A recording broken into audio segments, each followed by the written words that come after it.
Vanduo yra būtinas fiziniam gyvenimui. Taip pat ir gyvybės vanduo, tai yra dvasinis vanduo, yra būtinas mūsų sielų gyvybei.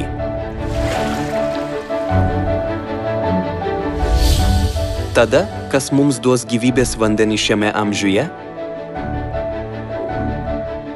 Biblija pranašauja, kad dvasia ir sužadėtinė duos gyvybės vandenį.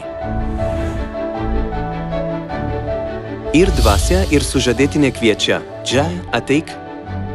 Ir kas girdi, te atsiliepia, Džai, ateik, ir kas trokšta, te ateina. Ir kas nori, tesisemė dovanai gyvybės vandens. Kas yra dvasia ir sužadėtinė, kurie šiame amžiuje mums duoda gyvybės vandenį? Dvasia yra Dievas Tėvas. Kas yra sužadėtinė, kuri pasirodo su dvasia ir duoda mums gyvybės vandenį?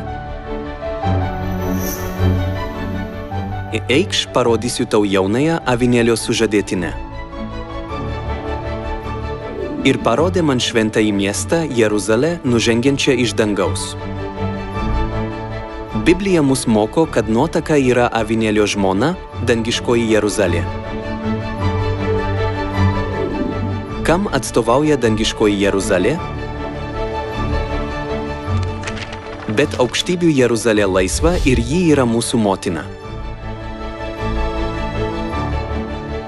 Dangiškoji Jeruzalė yra mūsų motina.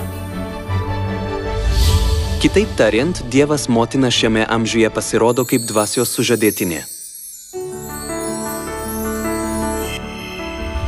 Todėl šiame amžiuje turėtume gauti gyvybės vandens palaiminimą priimdami Dievą Tėvą ir Dievą Motiną, kurie pasirodo kaip dvasia ir sužadėtinė.